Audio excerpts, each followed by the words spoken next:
Assalamualaikum warahmatullahi wabarakatuh. Waalaikumsalam. Bisa bersama Ismail Satrianto Angga Praja. Proposal terbuka untuk Presiden Prabowo Subianto. Saya ingin mengemukakan mengenai strategi pembangunan orang-orang yang kurang mampu di Indonesia. Bahwa saat sekarang ini ada yang terasa kurang tepat, yaitu di mana bantuan pemerintah itu diberikan dengan cuma-cuma, yaitu diberikan dengan uang tunai tanpa harus bekerja keras dan berkeringat. Tentu saja hal ini harus dipertimbangkan kembali, yaitu bahwa sebaik-baiknya rezeki adalah hasil keringatnya sendiri. Jadi yang harus dilakukan oleh pemerintah adalah subsidi yang diberikan kepada rakyat itu adalah berupa gaji mereka bekerja, begitu. Jadi yang harus diberikan adalah uang itu diberikan kepada UKM.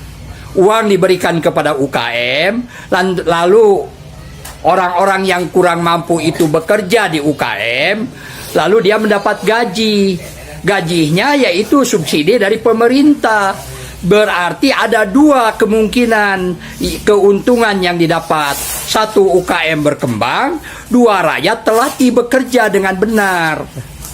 Dan tentu saja hasil UKM ini kalau bisa harus dibeli oleh pemerintah dengan harga yang layak. Dan tentu nanti dijual kepada rakyat, itu dijual dengan harga yang murah kepada mereka juga hasil dari UKM ini, sehingga terjadi perputaran keuangan yang baik. Tetapi yang dipentingkan adalah adanya peningkatan kinerja rakyat, peningkatan kerja UKM, dan juga bagaimana pemerintah membangun ekonomi dengan cara yang benar. Karena dalam hasanah Islam, sebaik-baiknya rezeki adalah hasil keringatnya sendiri. Mari kita sekarang para anggota dewan pikirkan ini dengan serius, ya. Kalau ini baik, sebarkan ini kepada yang lain. Saya tidak paham apa yang sebetulnya terjadi. Ini masalah virus corona. Tapi begitu ada pembagian uang, coba lihat, ya, kondisinya. Itu berdesak-desakan ini, ya. Ini sebetulnya ada apa ini? Ya, kita ini sedang menangani virus corona. Tetapi kenapa ini terjadi lagi seperti ini? Nah, ini tolong ini dipikirkan. Tidak adakah cara yang lebih bijaksana dalam membagikan uang? Tolong ini dipikirkan, ya. Ini masyarakat, dia tidak paham. Pendidikannya rata-rata hanya 7 tahun 6 bulan. Kita tidak paham ini bagaimana, ya. Ada corona, tapi lihat itu, ya, kondisinya. Kita ini tidak paham apa sebetulnya yang diinginkan oleh pemerintah ini. Ya, sementara rakyat disuruh berdesak-desakan mengambil uang. Ini kondisi apa sebetulnya ini? Ya, kita ini sedih lah kita, ya. Sementara kita masjid ditutup, rakyat bekerja dihalangi, begitu. Sementara dibagi duit, ya, kondisinya berdesak-desakan seperti ini. Ini sebetulnya apa? Apakah tidak ada cara yang lebih bijaksana? Tolong ini dipikirkanlah. Kalau betul-betul ini kita ini memikirkan kebaikan dan kebenaran. Demikianlah. Bisa bersama Ismail Satrianto Angga Praja. Proposal terbuka untuk Presiden Prabowo Subianto.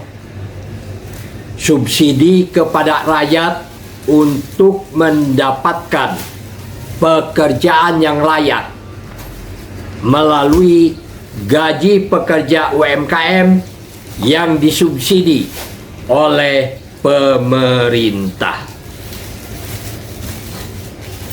Sementara ini, subsidi diberikan kepada rakyat tanpa memperhatikan dampak kepada rakyat itu sendiri, di mana orang-orang yang kurang mampu disubsidi dengan bantuan tunai langsung yang bernama BLT, bantuan tunai langsung.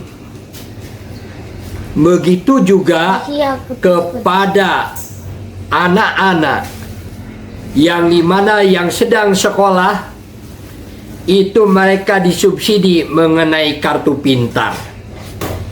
Hal ini sungguh sangat memprihatinkan karena mengakibatkan anak-anak tangannya selalu memohon dan meminta daripada tangan di atas. Hal ini sangat memprihatinkan, baik rakyat maupun anak-anak itu tangannya menjadi tangan di bawah daripada tangan di atas.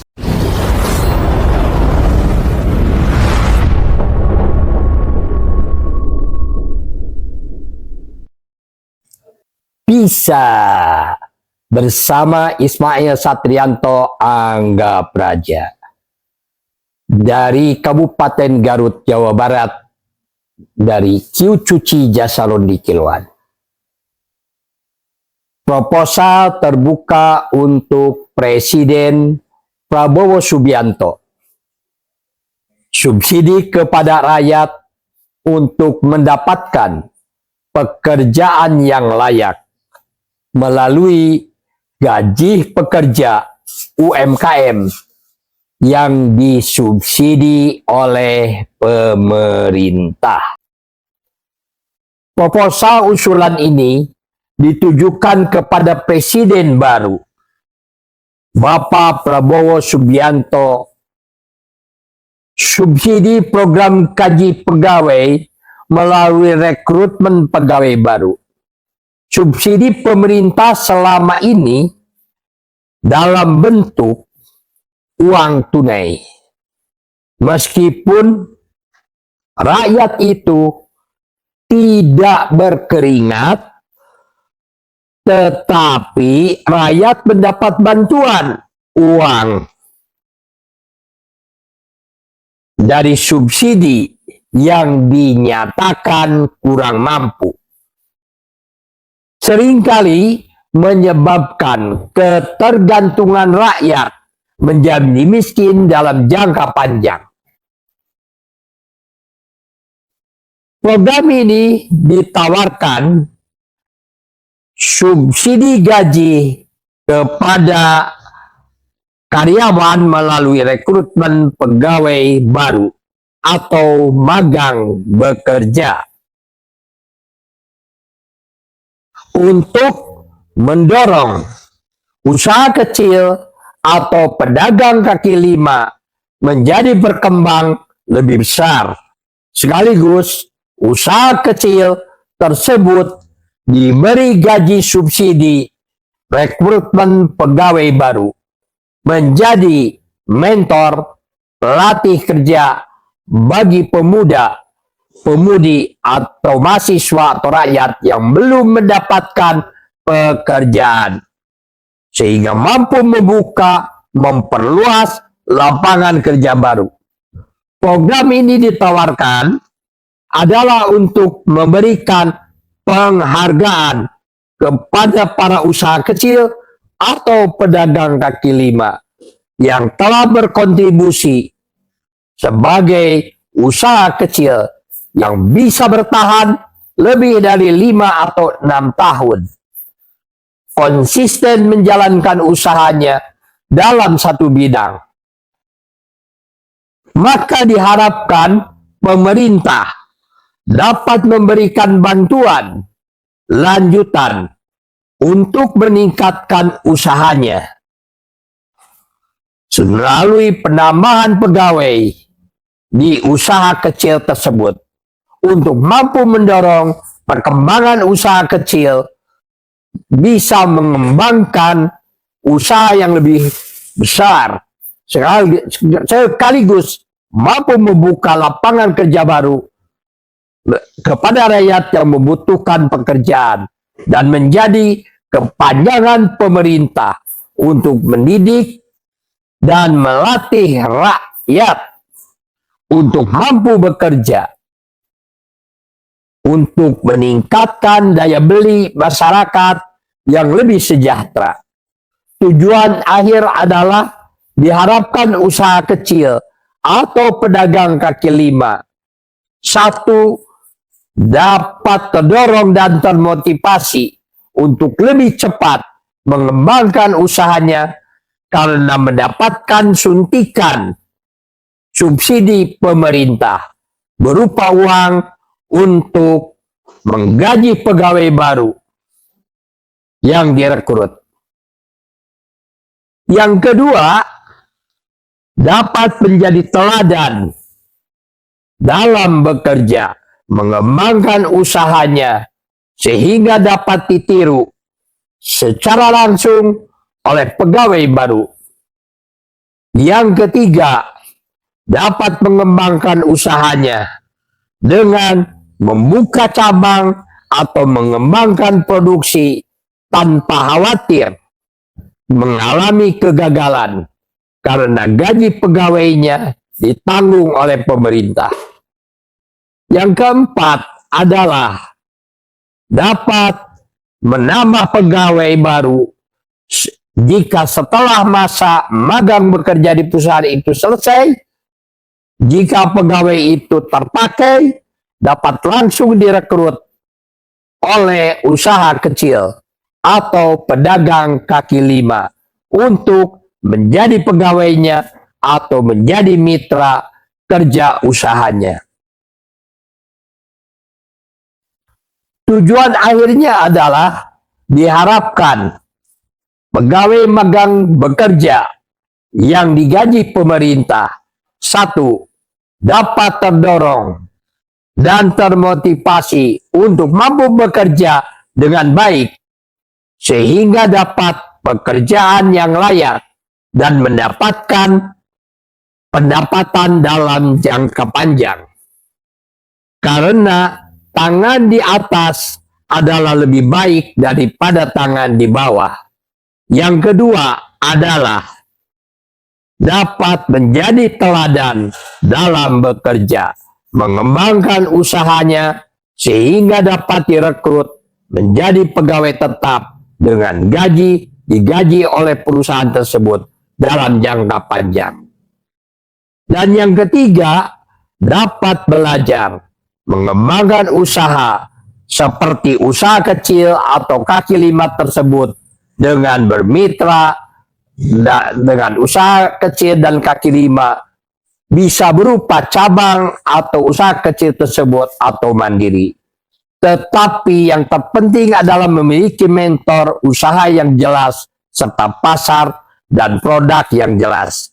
Tujuan akhirnya adalah diharapkan pemerintah satu dapat memperbanyak pelatih dan mentor usaha dari memiliki usaha dan pegawainya yang sudah berpengalaman. Dan yang kelima adalah memiliki peta usaha dan ketenaga kerjaan sehingga program-program pemerintah dalam pembinaan dan pengembangan usaha menjadi lebih mudah karena pemerintah memiliki data perusahaan yang perlu dibantu lebih lanjut sesuai dengan level dan jenis bantuan yang diperlukan. Program ini menawarkan solusi inovatif dengan memberikan subsidi gaji pegawai kecil atau kaki lima yang telah berjalan 6 tahun sebagai insentif bagi perusahaan yang telah berkontribusi memberikan pekerjaan kepada rakyat dan menjadi teladan bagi lingkungan terhadap dunia kerja. bisa bersama Ismail Satrianto Angga Praja. Alhamdulillahirabbil alamin. Buku yang saya karang ini adalah Membangun Desa Entrepreneur Revolution. Buku ini dicetak tahun 2011. Ini adalah dikarang oleh Ismail Satrianto Angga Praja, yaitu saya, karena melihat kondisi rakyat yang belum beranjak dari kemiskinan dan kebodohan.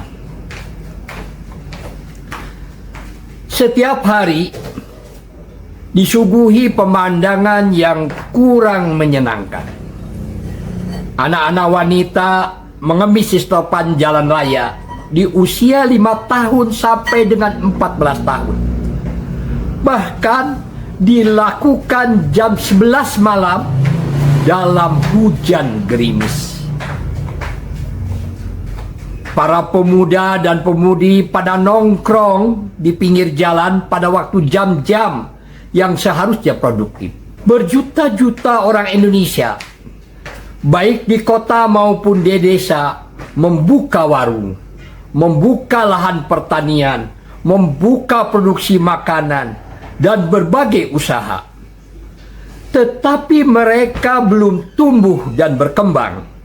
Bahkan banyak yang berhenti usaha disebabkan kurang mampu bertahan dan kembali mencari pekerjaan.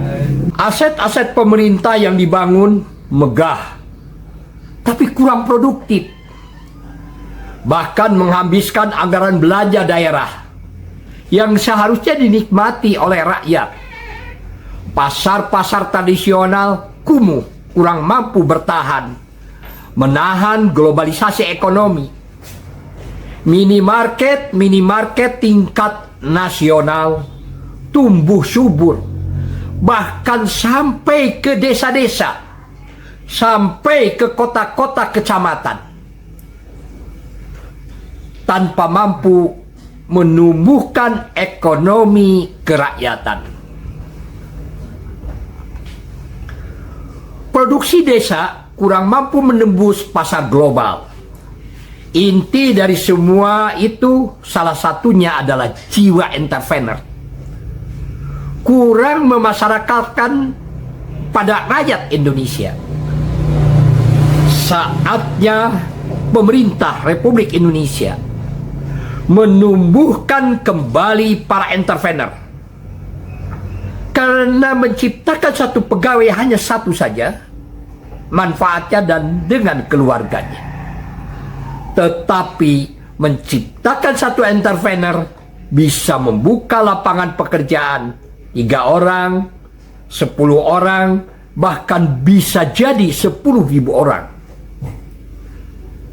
Maka jika entrepreneur di desa-desa tumbuh, dipastikan akan menyerap tenaga kerja serta akan mengurangi urbanisasi yang saat ini banyak memberikan dampak sosial bagi perkotaan dan mengurangi permasalahan tenaga kerja. Membangun Desa Entrepreneur Revolution adalah buku untuk menumbuhkan cara berpikir. Membangun desa entrepreneur harus dimulai dari cara berpikir. Buku ini ditulis berdasarkan pengalaman penulis menjadi seorang entrepreneur atau menjadi seorang pengusaha yang memberikan dampak kepada lingkungan sehingga perusahaan lebih maju, berkembang, serta lingkungan pun semakin bergairah untuk membangun. Pada saat sekarang ini, saya menerima orang-orang yang kurang mampu dari kalangan kaum yang miskin atau kurang ekonomi. Tetapi mereka bersemangat ingin bertumbuh dan berkembang, ingin memuliakan keluarganya, ingin berusaha untuk membangun kejayaan keluarganya serta lingkungannya. Maka itu saya memfasilitasi orang-orang yang ingin melanjutkan sampai S1 boleh tinggal di rumah saya. Ya, apabila nanti sudah selesai tinggal di rumah saya, maka ada dua alternatif. Menjadi pegawai, itu tentu saja kalau menjadi pegawai harus keluar dari rumah saya. Karena kami tidak bisa menggaji sarjana. Tetapi kalau mau menjadi pengusaha, boleh tinggal bersama dengan saya. Itu difasilitasi tempatnya, difasilitasi usahanya, difasilitasi pegawainya, kendaraannya, semuanya. Sehingga menjadi pengusaha tidak mulai dari nol, tetapi minimal dari 40% atau 60%. Sehingga untuk meraihnya, insya Allah lebih cepat. Saya selalu yakin, kesuksesan harus dibagikan. Karena setiap kita memberikan kebaikan, maka Allah yang Maha Pemberi dan Maha Pencipta akan melipat gandakan menjadi 10 kali lipat, menjadi 70 kali lipat, menjadi 700 kali lipat, menjadi berbuah lagi dan jatuh menjadi pohon-pohon kebaikan baru, sehingga balasannya menjadi tidak batas. Inilah prinsip yang menjadi perusahaan saya ini berkembang, dan prinsip menjadi pengusaha yang berkembang. Ada jutaan orang yang memilih tidak bekerja pada orang lain, membuka usaha sendiri. Mereka belum layak disebut entrepreneur kalau sekedar membuka warung, bekerja seadanya untuk hidup. Mereka hanyalah pedagang biasa. Ciri-ciri mereka adalah stagnan. Tak ada perubahan dari waktu ke waktu. Dan usahanya dikerjakan tanpa rencana kemajuan sama sekali. Seorang entrepreneur adalah seorang yang moving forward, maju terus ke depan, usahanya tumbuh dari waktu ke waktu. Dari satu kedai menjadi 5, 10, 100, lalu 1000. Dari warung kecil menjadi usaha besar. Dari 5 karyawan menjadi puluhan, ratusan, atau mungkin saja ribuan. Tak peduli apakah ia seniman, wartawan, pekerja sosial, atau industriawan, siapa saja yang melakukannya, ia bisa disebut entrepreneur, asalkan bertumpu pada pondasi pertumbuhan. Jadi, kunci siapa saja disebut seorang entrepreneur. Disebut entrepreneur asalkan bertumpu pada pondasi pertumbuhan. Saya berharap isi buku ini dapat disebarkan kepada orang-orang yang berminat menjadi pengusaha. Saya selalu siap memberikan pelatihan atau konsultasi kepada teman-teman yang ingin menjadi pengusaha, baik secara langsung berupa pelatihan di kelompok-kelompok kecil seperti pengajian-pengajian, pertemuan-pertemuan di tingkat RW, desa, kecamatan, kabupaten, provinsi, atau nasional. Ya, silahkan bisa bersama Ismail Satrianto Angga Praja.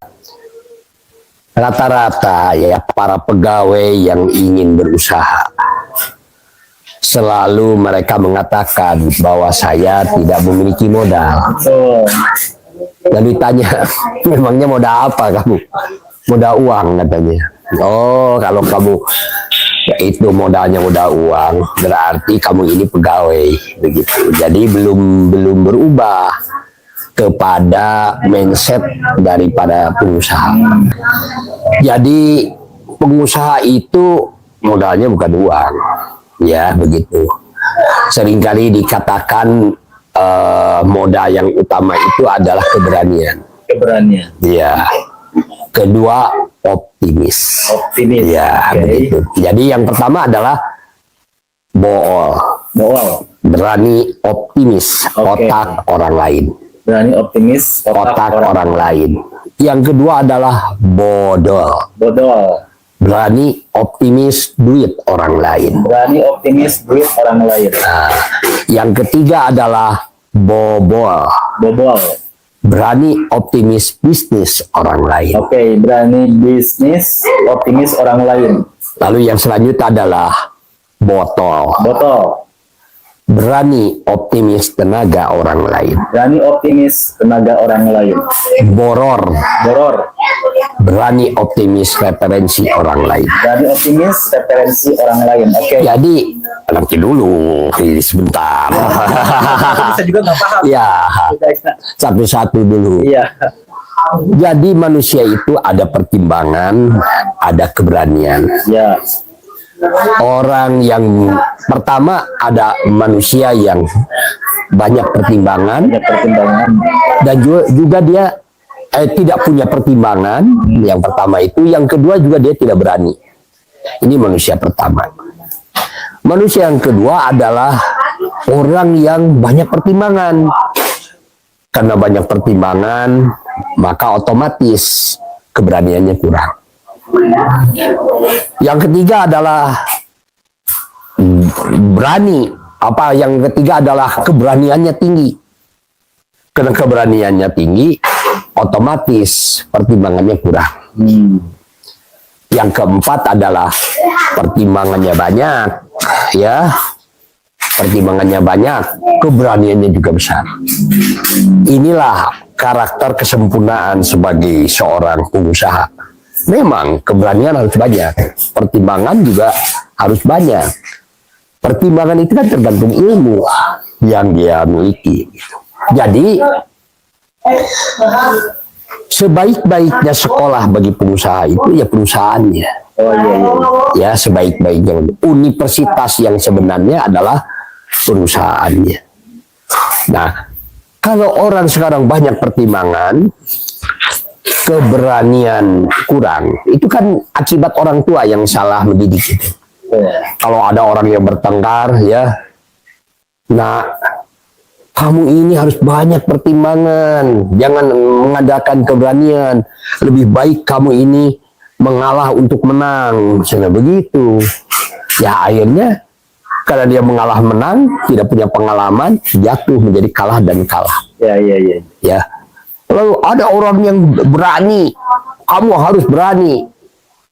Tetapi akibatnya ditimpuk orang, gitu ya, ditimpuk orang, jatuh.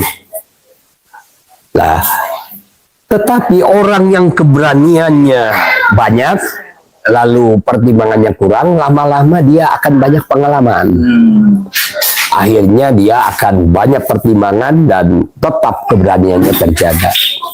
Jadi lebih baik kita ini adalah kalau kita memilih, apakah kita banyak pertimbangan lalu keberanian kurang sehingga kita punya prinsip mengalah untuk menang, atau kita berani dulu lalu resikonya kita kalah, jatuh.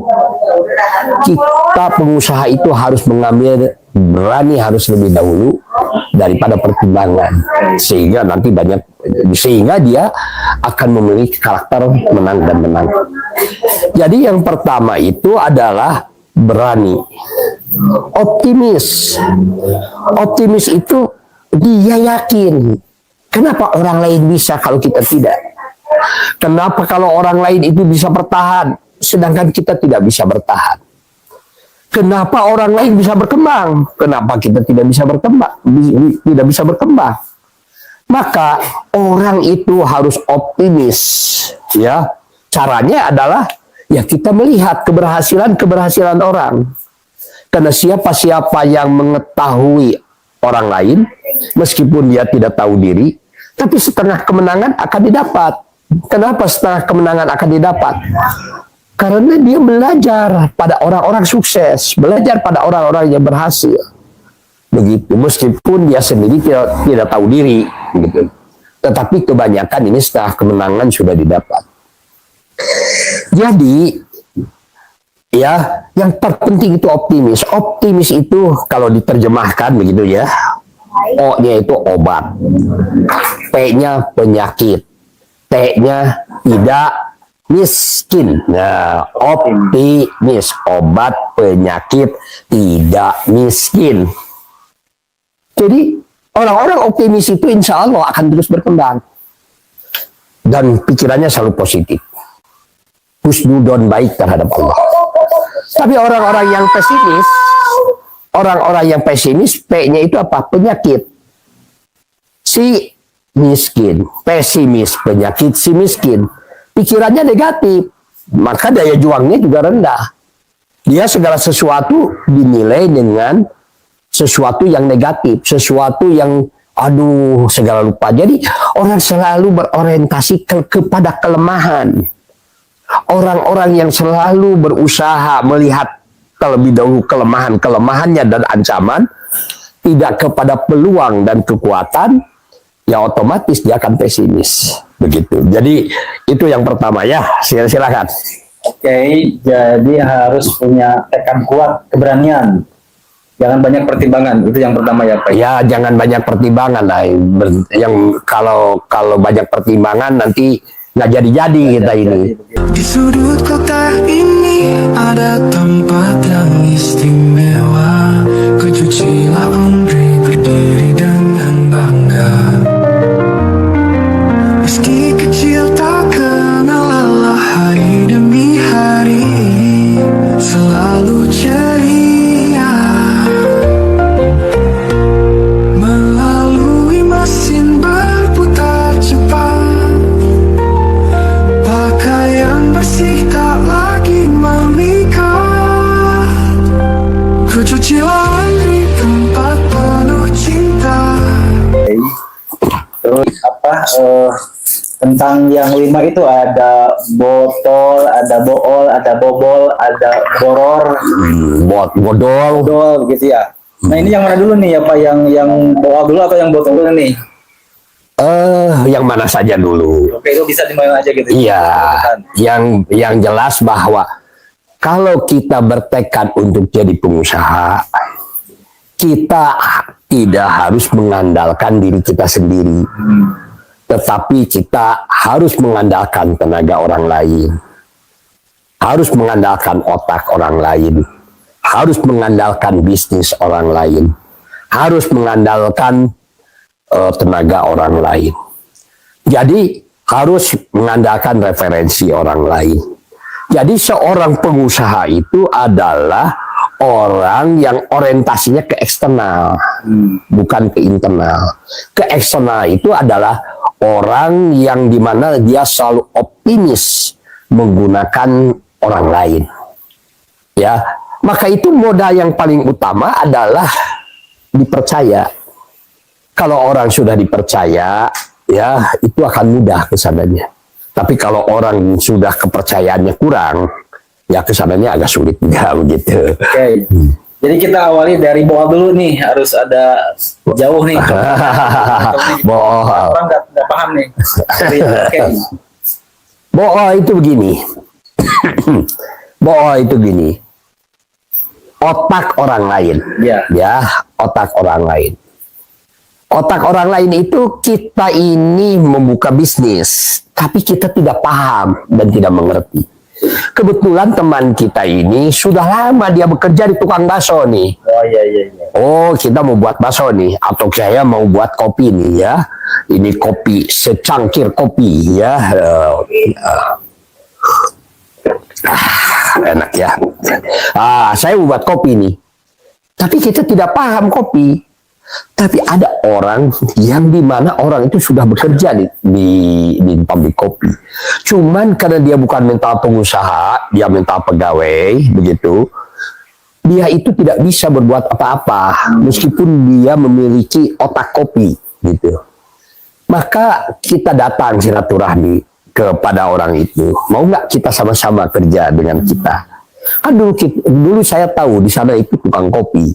Dan sudah biasa mengolah kopi. Dan kopi Anda itu enak. Saya bisa menjualkannya. Yuk kita sama-sama kerjasama. Artinya pakai otak orang lain. Gitu. Lalu tenaga orang lain. Nah, itu sudah jelas ya ini. Bisnis orang lain.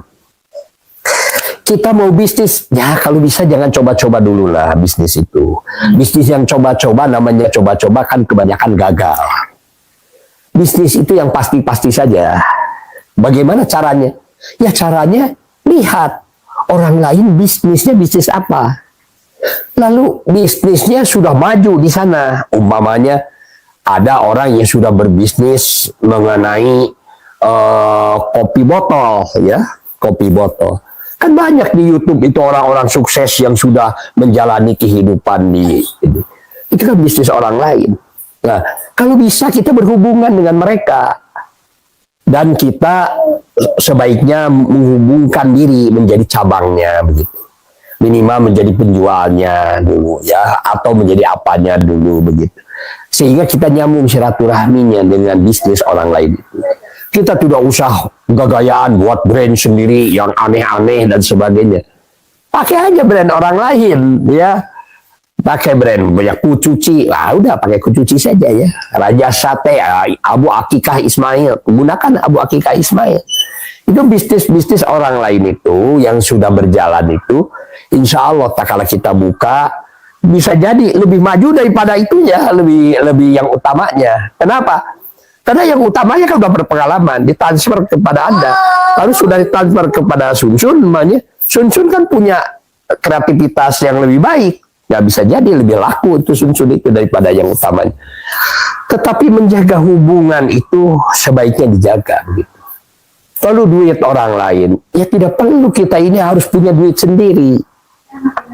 Asal kita bisa dipercaya menghubungkan dengan bisnis orang lain, permodalan itu nanti akan masuk dengan diri di sini. Karena orang juga mau dibantu. Orang juga mau sukses kan begitu. Orang juga mau berkembang. Dan orang itu ada yang datang meminta kerjasama dengan kita untuk berbisnis, begitu kan? Ya kita serahkan saja kepada orang yang benar sungguh-sungguh ingin mengembangkan bisnis dan ingin menjadi pengusaha begitu.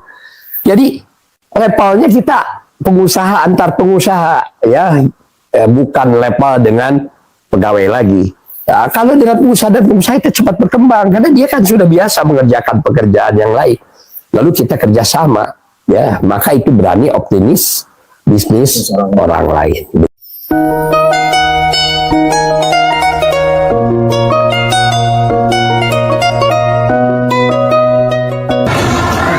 Mantap, pokoknya mantap.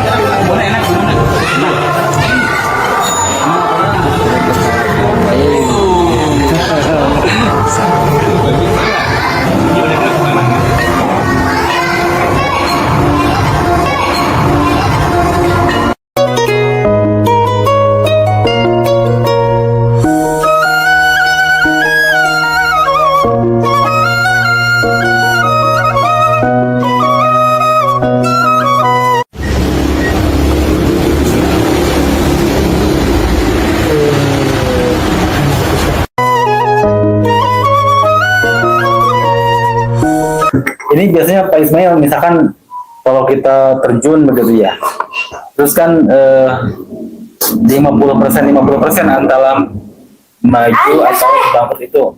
Terus kan biasanya orang suka berganti nih, cepat berganti profesi atau berganti bisnis yang digelutinya. Bagaimana ini? Iya, itu karena dia tidak memiliki mentor, ya, tidak memiliki guru.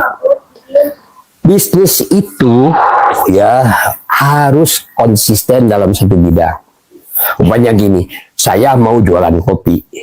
Nah, kopi ini harus konsisten dari mulai saya bertekad untuk jualan kopi Berapa lama? Ya sekitar 5-6 tahun.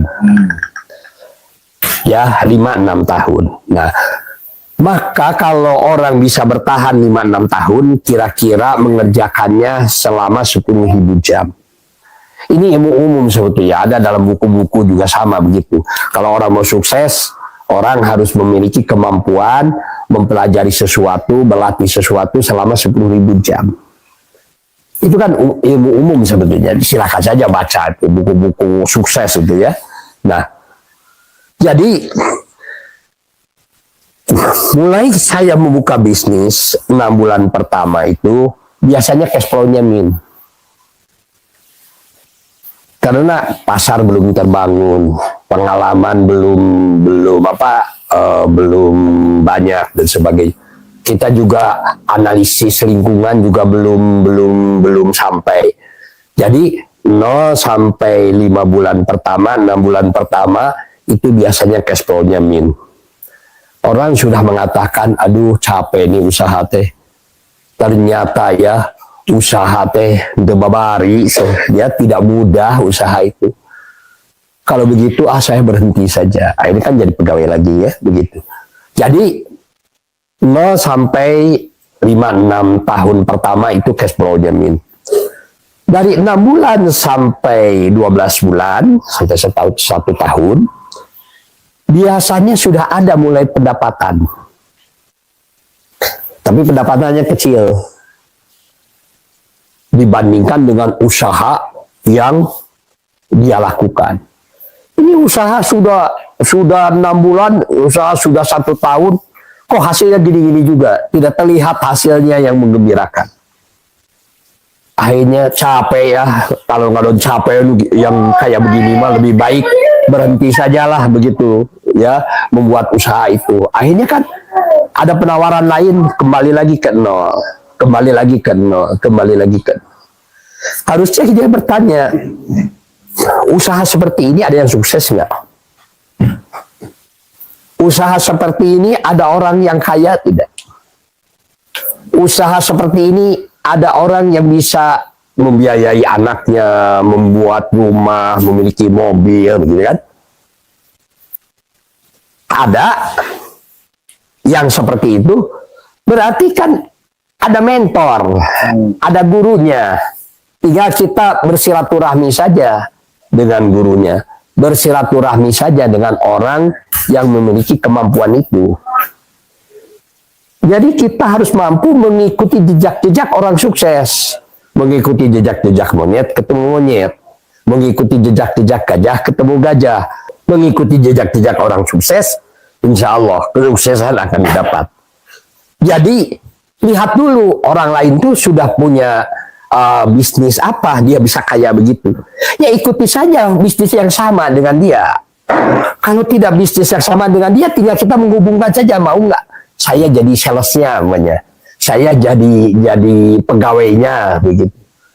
Ya tidak digaji juga tidak menjadi masalah. Yang penting saya mau belajar. Ya, ini orang ini kadang-kadang pegawai ini kalau tidak dibayar tidak mau kerja. Pikirannya saya bekerja ya harus dibayar. Karena keringat lelah itu harus dibayar. Cara seperti ini akhirnya konsentrasinya bukan kepada pembelajaran, tapi konsentrasinya pada uang dan pembelajarannya hilang.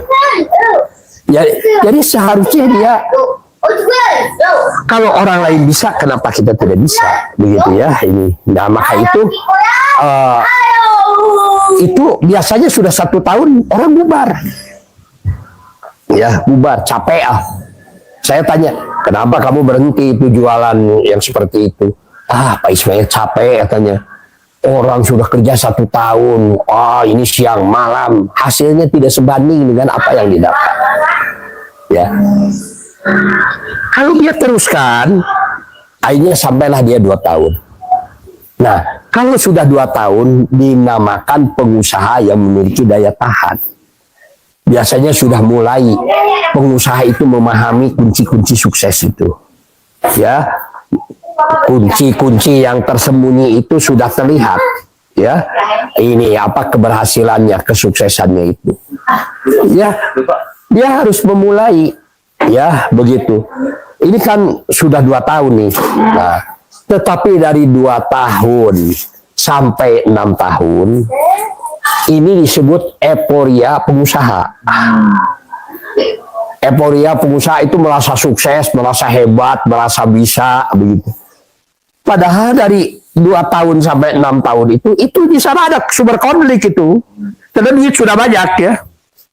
Yang tadinya teman, tiba-tiba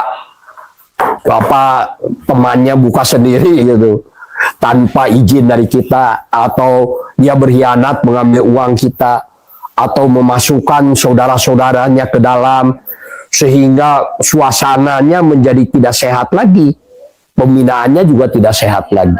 Nah, ini 2-6 tahun itu biasanya ini adalah euforia pengusaha, ingin memiliki rumah sendiri, ingin memiliki mobil yang bagus, lalu diperlihatkan kepada teman-temannya, diperlihatkan kepada saudara-saudaranya.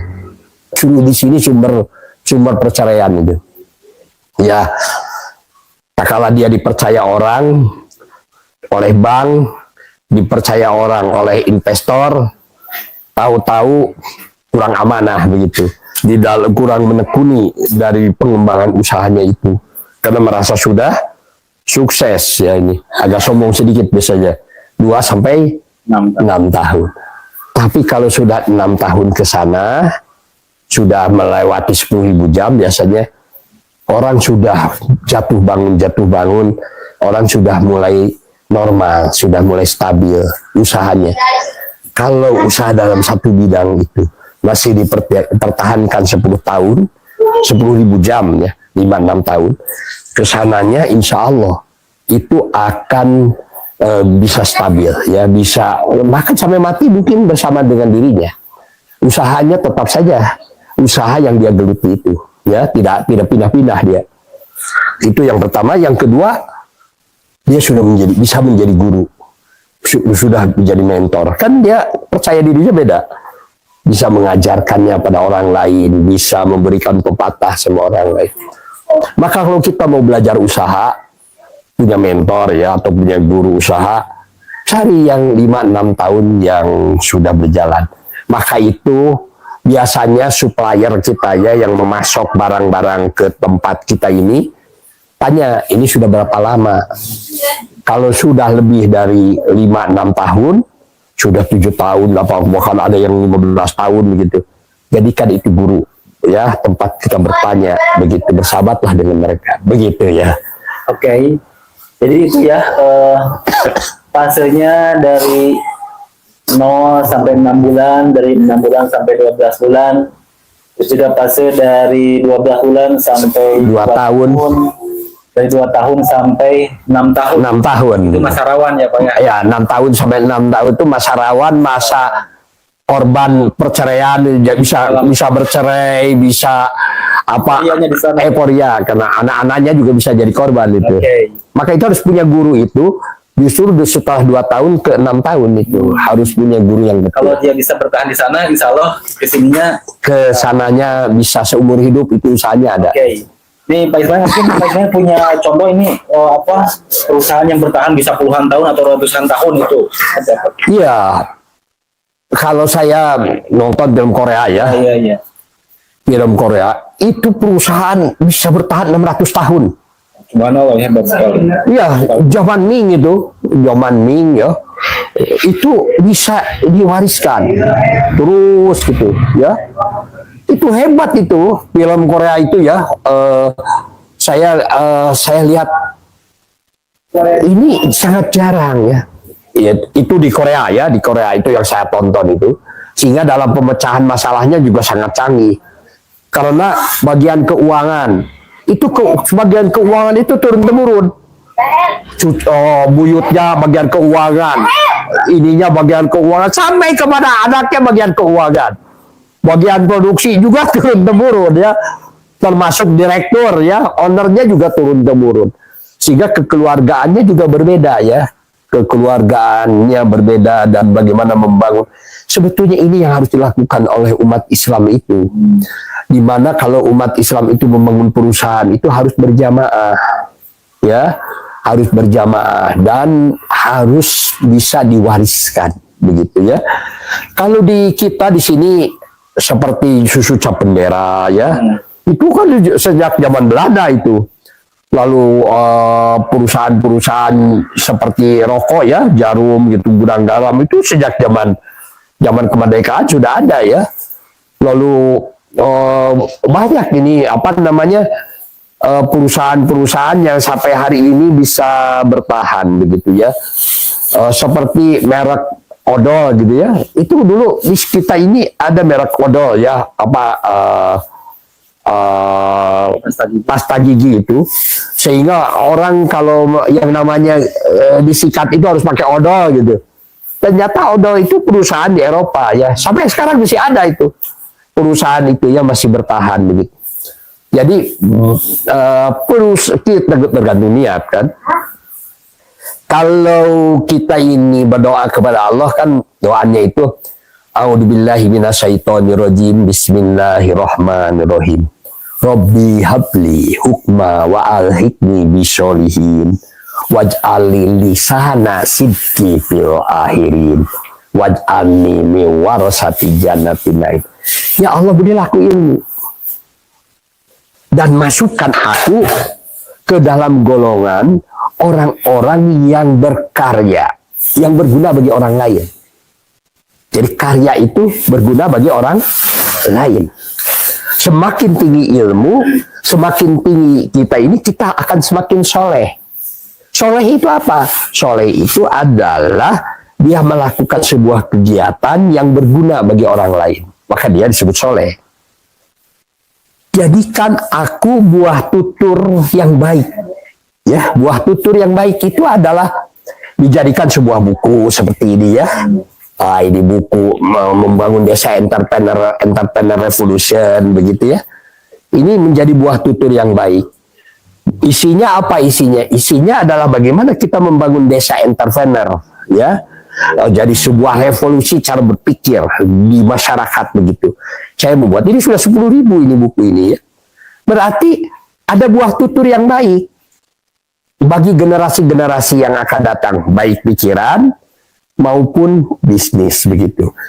Tetapi orang-orang yang tidak memiliki ilmu dalam usaha dan dia hanya sekedar untuk memenuhi dirinya sendiri, perusahaan ini hanya sekejap. Dia maju, setelah itu pemiliknya meninggal, ya sudah selesai. Karena di dalam periode perusahaan itu satu ada periode perintisan. Semua orang berkorban, semua orang berjuang, semua orang berusaha. Itu periode perintisan. Kedua, periode pemantapan. Orang sudah mengatur mengenai standar operasional prosedur, baik dalam gaji, dalam kualitas, dalam segala hal, berdasarkan SOP ya, yang pasti begitu. Yang terakhir ini, kaum penikmat. Kaum penikmat ini yang tidak memahami bagaimana dia merintis dan bagaimana dia memantapkan perusahaan itu. Kaum penikmat itu adalah orang-orang yang mendapat warisan. Dia menuntut, ayah saya sudah bekerja, tapi kenapa saya tidak kebagian? Saya kan ahli warisnya. Ini tanah kan tanah orang tua. Tanah orang tua ini kan sudah selesai, orang tua tidak ada, harus dibagi waris. Tetapi kalau kita ini pembinaan kepada anak-anak atau kepada keluarganya benar begitu, ini akan berlanjut, ya berlanjut. Contoh di pesantren, ini pesantren di Tasikmalaya ya. Kalau itu kiainya meninggal, itu keluarganya tidak ada yang berani pergi sebelum diputuskan siapa yang akan memimpin, begitu ya. Jadi kalau sudah diputuskan siapa yang akan memimpin, sudah ada pemimpin baru mereka pada pulang. Ya. Jadi tidak akan pernah ribut bagi warisan begitu ya, begitu. Karena ini adalah karya orang tua sebetulnya yang harus ditindaklanjuti menjadi buah tutur yang baik bagi generasi yang akan datang. Kan kasihan orang tua sudah berdarah-darah membuat sebuah perusahaan, membuat sebuah lembaga, tahu-tahu anaknya menuntut ya untuk dibagi waris. Tak kala akan dikembangkan menjadi di ownernya sendiri bermasalah. Kalau di ownernya sendiri bermasalah, perusahaan itu memang harus segera dijual, lalu dibagikan dan orang harus merintis yang baru lagi. Oke, misalkan kalau di Garut nih saya tertarik, saya sebut saja seperti dodol piknik. Dodol piknik, ya. Itu ceritanya Pak Ismail pasti paham tentang itu. Ya, dodol piknik itu dulu itu adalah milik Pak Am. Ya, Pak Am itu orang tuanya Pak Haji Ato, ya, Pak Haji Deden, ayah Ibu Elin, ya, dan Elinnya. Anaknya banyak itu. Nah, itu membangun perusahaan. Saya masih ingat itu pada waktu kecil itu kalau main ke rumahnya, saya selalu ikut nyetrekan nyetrekan ini yang dusnya itu, ya, suka ini. Lalu kadang-kadang kalau kan dipakai bermain di sana, si black-blacknya itu dibalik-balikan, disorot oleh matahari sehingga kan mencair, ya. Mencair lalu diberi ini piring, ya, dikasih piring di bawah sehingga banyak ini bekas dodol. Lalu saya sering kali pasakan begitu, ya, dengan Pak Haji Deden. Kalau saya teman punya Pak Haji Deden, ya, sering kami bermain di sana itu. Lalu pada waktu itu meninggal dunia, ya. Setelah meninggal dunia, ininya banyak, keluarga ini belum bisa mengelola perusahaan itu, ya, karena masih kecil-kecil kan. Maka ada Pak Haji Iton. Pak Haji Iton itu rumahnya di sana tuh dekat Jalan Ciledug. Itu ada dodol juga dia sama, ya. Kalau tidak salah dodolnya apa ya, lupa saya, ya, mereknya itu. Lalu di akhirnya perusahaan itu dikelola oleh Pak Haji Iton. Nah, Pak Haji Iton itu amanah, ya, luar biasa, pejuang Islam, ya. Dia juga yang suka nyumbang ke Darul Arkom gitu, ya. Dia juga kalau saya dulu lagi jadi pemuda begitu di Muhammadiyah, ya, pemuda Muhammadiyah. Kalau minta duit ke Pak Haji Iton itu jangan dihitung duitnya itu. Pak Haji Iton saya mau mengadakan kegiatan, terus semoga sabaraha didinya. Iya, pas kanu sakit, sana. Lalu dia ngambil uang, lalu dia tidak pernah menghitung uangnya berapa. Itu dikodok saja di dalam sakunya, begitu, ya. Dihitung tahu-tahu 400.000 gitu. Gede itu 400.000, ya. Itu kan. Pada zamannya itu. Nah, itu. Ya, itu dengan Pak Haji Iton itu banyak kenang-kenangan. Kalau saya datang ke Pak Haji Iton, Pak Haji saya mau mengadakan kegiatan, semoga duit di mana? Acan mereka Pak Haji weh. Jangan nolak. Jadi dia tidak mau menyumbang kalau generasi mudanya belum bekerja begitu, belum maksimal. Cidit kukul lilingan datang lagi ke sana. Pak Haji, ini saya sudah usaha lah gitu. Tahun kurang, Pak Haji yang kurang itu snacknya segar pas snack. Ambil aja tuh, di Pengkolan kan ada toko kue, ya. Dia kasih nota sesuai dengan kebutuhan.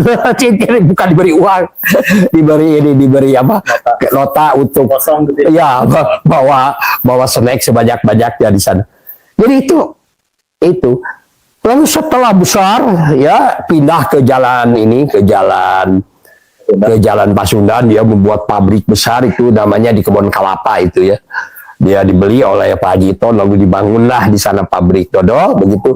Mulai dia terus berkembang begitu, ya. Ya, dikelola oleh Pak Haji Iton, masih Pak Haji Iton. Setelah Pak Haji Iton tua, saya masih sering ngobrol dengan Pak Haji Iton. Geus waktuna sana, ya, Bapak teh geus kolot sana, serenkeun ke anak ke budak murah. Karena Pak Haji Ato sudah pada besar, ya. Pak Haji Deden sudah pada besar, semua sudah pada besar anaknya itu. Maka dibuatkan saham, ya. Saham perusahaan. Jadi tidak dibagikan waris begitu saja, tapi dibagi saham perusahaan. Sehingga sampai sekarang ini masih bertahan. keluarganya masih juga bekerja di sana, banyak keluarga yang bekerja di sana. Lalu sahamnya masih terjaga sampai hari ini.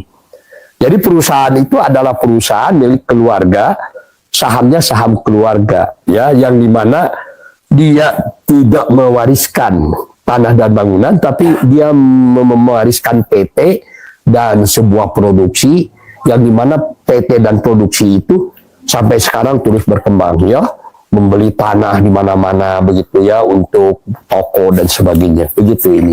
Oke. Jadi mindset untuk mempertahankan sebuah perusahaan hingga berpuluh tahun itu butuh banyak instrumen, atau mungkin butuh kayaknya karena pasti ada perbedaan pendapat atau bentrok dalam hal apapun, mungkin sering sekali gitu kayak. Sebetulnya pemahaman agama yang jadi masalah itu, ya, pemahaman agama. Jadi orang itu bekerja itu untuk uang. Padahal di dalam agama tidak begitu. Allah Maha Besar. Aku hadapkan wajahku hanya kepada yang membuat langit dan bumi, dengan meninggalkan apa-apa yang tidak mengatasnamakan nama Allah. Ini sholatku, ini pekerjaanku, ini hidupku, ini matiku, hanya untuk Allah. Memberi harap pengatur sekalian alam. Mudah-mudahan kami termasuk orang yang bersyahadat. Pemahaman agama bahwa seseorang itu satu bekerja untuk Allah. Kedua adalah orang itu harus menjadi buah tutur yang baik bagi generasi yang akan datang. Jangan sampai kita mewariskan anak-anak yang lemah. Ya, anak-anak yang diwariskan itu harus lebih kuat, harus lebih kuat. Berarti apa? Berarti kita membangun perusahaan itu, anak-anaknya harus terdidik di dalam perusahaan itu. Jangan sampai orang tuanya bekerja, ibunya juga bekerja, anaknya menjadi korban karena dia tidak mendapat pengalaman belajar bekerja kepada orang tuanya.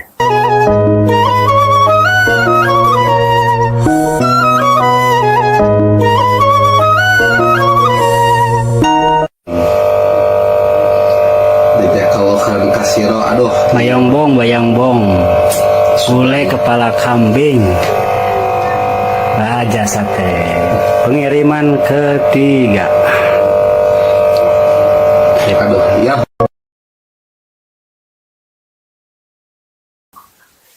Tapi kalau dia yang pertama itu buatkan, ya, langkah pertama adalah buatkan rumah atau buatkan kantor di rumahnya sendiri. Jadi membuat tempat kerja di rumah sendiri itu menjadi sebuah kewajiban dari orang tua untuk mendidik anak-anaknya. Istrinya bekerja di sana, kita juga bekerja di kantor di sana, anak-anaknya juga bekerja. Meskipun anak-anaknya main game begitu, nggak apa-apa, ya. Tetapi orang bekerja di lingkungannya tertangkap oleh anak itu. Bahwa jika seseorang ingin sukses, ya orang harus bekerja seperti orang tuanya. Dan kalau kita punya perusahaan di rumah, kan kita bangun tidur sudah bekerja. Jam 3 subuh saya sudah bekerja. Saya tidur jam 11, saya masih bekerja. Jadi Pak Ismail bekerja berapa jam? Ya bekerja ya totalitas. Ya, totalitas bekerja untuk apa? Untuk Allah. Melalui apa? Melalui kehalifahan kita, melalui kepemimpinan kita, melalui pengaturan kita yang menggantikan Allah di alam semesta ini. Melalui apa? Ya melalui perusahaan. Jadi perusahaan itu adalah sebuah alat untuk ibadah kepada Allah, bukan tempat bekerja yang tidak ada hubungannya dengan Allah. Begitu. Jadi buatkan yang pertama itu adalah syarat utamanya, buatkan kantor di rumah.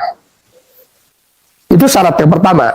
Kalau kita membuat pabrik itu, Kalau kita membuat toko, kan begini Pak Sunjun, kita sering kali orang mau usaha buat toko, karena tidak ada gurunya itu, ya. Yang pertama itu buat kantor. Apa yang ditulis di kantor itu, ada apa di kantor itu? Yang penting di kantor itu ada laporan keuangan, catatan harian. Tanggal 1 berapa, tanggal 2 berapa, jadi setiap hari itu harus dicatat. Tanggal 1 pendapatannya berapa, tanggal 2 produknya apa, tulis di sana ya. Jadi itu harus dilakukan setiap hari, ditempel di dinding. Untuk apa itu? Untuk melatih kecerdasan finansial. Semua warga di sana, semua keluarga di sana melihat ada laporan keuangan di sana. Itu yang pertama ya. Yang kedua, tidak ada pekerjaan pengusaha yang terbaik. Pekerjaan pengusaha yang terbaik itu adalah melakukan penawaran. Maka penawaran itulah setiap hari dari mulai bangun tidur sampai tidur lagi, kita harus melakukan penawaran. Zaman sekarang ini kan sudah lebih mudah karena ada handphone digital. Jadi penawaran lebih mudah. Tapi ruh penawaran itu yang harus dimiliki. Lalu kalau kita punya pegawai semuanya sama, harus dilatih. Bahwa setiap perbuatan, apapun yang kamu lakukan, harus bernilai penawaran. Ya, kalau ada penilaian penawaran, berarti dia harus melakukan yang baik, menjadi buah tutur yang baik bagi generasi yang akan datang. Pekerjaannya itu dibicarakan, kebaikannya itu. Nah, pegawai harus semua sama. Ya, itu. Jadi, tidak ada yang lebih baik selain penawaran. Yang ketiga, kita harus punya database customer. Jadi data konsumen. Baik data data konsumen yang baru yang mau didatangi oleh kita, atau data konsumen yang sudah ada di kita. Data konsumen itu adalah merupakan kewajiban bagi seorang pengusaha. Itu yang terpenting tercatat apa? Nomor handphone. Ya, kalau dulu itu kan harus bagi-bagi kartu nama. Kalau sekarang mah dengan kartu handphone, dengan nomor handphone itu satu ketik bisa ke beberapa orang. Jadi berapa banyak nomor handphone yang harus kita miliki kalau kita ingin sejahtera? Harus lebih dari 30.000. Nomor handphone itu. Jadi kita ini harus punya 30.000 nomor handphone. Setiap hari paling-paling kita bisa mempromosikan ke 100 orang, 150. Karena lama juga ya mempromosikan itu, hanya ke 200. Jadi hari ini sekian, hari besok. Nanti kalau sudah hari ke-30 berarti kan hanya 6.000. 6.000 kan terus saja kita melakukan penawaran sampai ke 30.000. Setelah 30.000 balik lagi ke awal kan. Itu saya kira tidak akan terlalu banyak mengganggu orang yang menerima handphone itu. Jauh ya. Mau apika kehelen. Beda dengan sedikit nomor itu. Penawarannya jadi rutin begitu. Jadi itu harus dimiliki sekitar 30.000 nomor, baru itu sejahtera. Maka itu di tempat saya, di Kiu Cuci Jasalon di Ciloan, ya, di Raja Sate, ya, di Tanjung, atau di Abu Akikah, ya, Abu Ismail Akikah, ya, atau Kambing Guling. Yang terpenting harus punya database. Karyawan itu semua dimotivasi untuk memiliki 30.000. Itu kan karyawannya, oh apa nanti ini jebol katanya.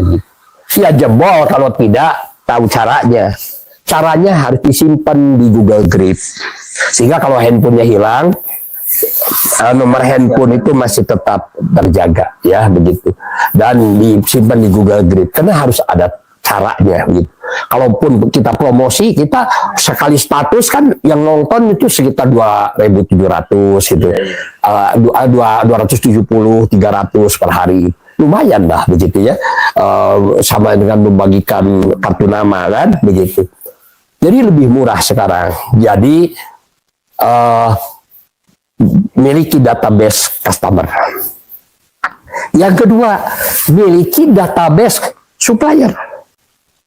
Ya, supplier itu harus didatang. Kita ini kalau belanja belanja itu jangan kemana-mana. Belanja itu kalau sudah pasti kita belanja ke sana, udah di sana aja.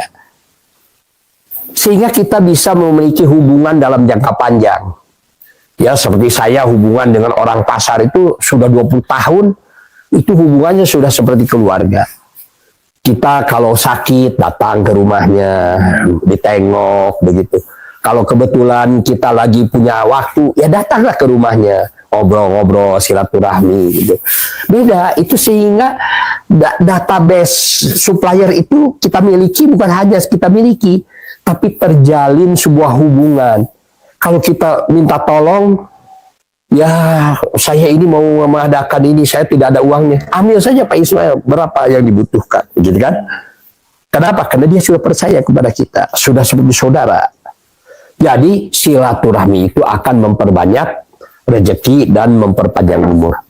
Yang ketiga, kita harus memahami jalur kontribusi. Jadi barang itu dari mulai ditanam, mulai dibuat, sampai barang itu sampai ke customer, ya, kepada konsumen. Kita harus bagaimana sejarah kontribusinya. Sehingga tak kala supplier kita ini berhenti, kita tidak kelabakan, karena masih ada. Kita tahu dari mana itu barang itu. Tetapi mentang-mentang kita tahu lalu ditinggalkan supaya yang lama kita masuk ke ini, jangan. Kita harus menjalin silaturahmi, itu lebih penting daripada uang yang didapat. Karena apa? Karena tatkala kita kesulitan, tatkala kita membutuhkan, orang-orang yang ada di sekitar kita akan menolong kita. Jadi ini kita harus mengetahui jalur distribusi. Berapa? Sudah berapa ini? 4. Yang kelima, kita harus menguasai pembukuan. Ya, pembukuan yang paling penting itu kita mencatatkan pendapatan kotor, ya, di dinding. Jangan pendapatan bersih. Kalau pendapatan bersih nanti kita tidak percaya diri karena kecil. Tapi pendapatan kotor, sehingga kita percaya diri pendapatan kotornya berapa. Gitu. Nah itu ya yang terpenting, kita harus menguasai pembukuan. Dan pembukuan ini sekarang sudah ada di handphone, ya, di Play Store begitu. Tinggal kita mendownload saja, ya, dengan mudah begitu. Nah, yang berapa sekarang? Yang keenam. Yang keenam, ya, kita harus memiliki guru. Ya, memiliki guru. Guru itu penting, mentor kita, ya, yang sudah 6 tahun ke ini, insya Allah bisa memberikan. Yang ketujuh, kita harus menguasai teknologi yang terbarukan. Karena teknologi itu ada 3, ya, fungsinya. 1, mempercepat produksi. Kedua adalah membuat murah produksi. Yang ketiga, menjadikan terstandarkan, ya. Sekarang ini kalau kita ini tidak bekerja sama dengan robot, akan tertinggal. Maka mulai pengusaha-pengusaha itu harus sudah mulai akrab dengan robot. Karena bagaimanapun robot bisa menekan kos produksi kita, begitu. Dan kualitas produk kita ini akan terstandarkan lebih baik. Nomor berapa lagi?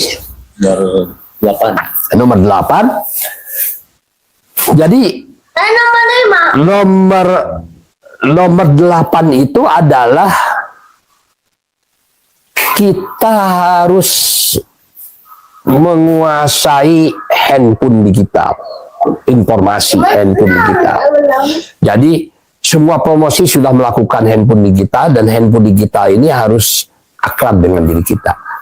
Barulah yang ke-10, kita membuat pabrik, lalu membuat toko. Jadi kalau kita membuat toko itu sudah pasti ada pembelinya. Kenapa? Karena kita sudah sebelumnya juga sudah. Jadi toko itu fungsinya adalah untuk apa? Untuk sekretariat perusahaan yang sudah berjalan, bukan orang yang coba-coba pinjam duit ke bank lalu membuat toko, bangkrut. Karena kan harus dibayar, begitu. Lalu itu yang terpenting itu, lalu membuat pabrik, begitu. Karena kalau sudah terkuasai yang 10 bidang ini, kita sudah insya Allah lah usaha kita sudah berjalan. Kalau belum, ya sabar saja sampai 5-6 tahun itu biasa terkuasai itu semua. Oke. Buat semua netizen yang sedang live nonton di channel Abu Ismail Akikah, oke. Jadi mana ada 8 poin yang harus kita pahami. 10 loh itu tadi ya, 10. 10 poin. Jadi 10 poin untuk memulai usaha gitu ya. Diawali dari rumah dengan tekad yang kuat, dengan keberanian begitu ya, dan juga butuh mentor bisnis yang sudah berpengalaman.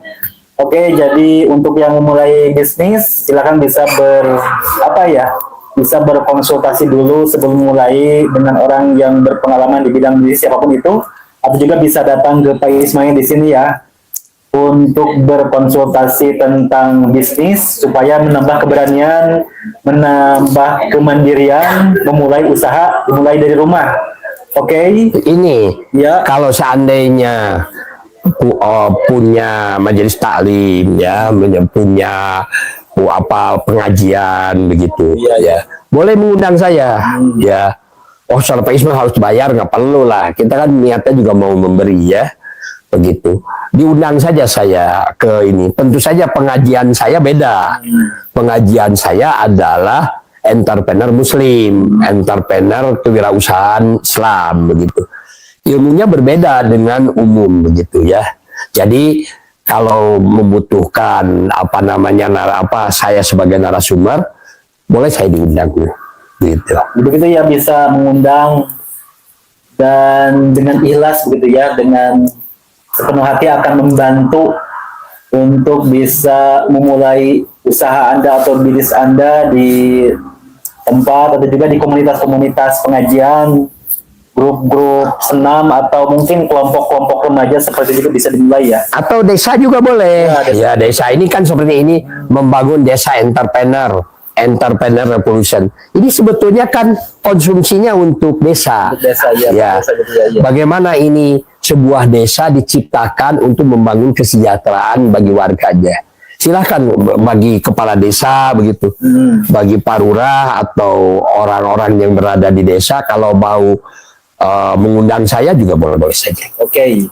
Ada membangun desa entrepreneur digital untuk desa juga ya, bisa nanti diperbaharui tentang bentuk pelatihannya supaya disesuaikan dengan keadaan saat ini.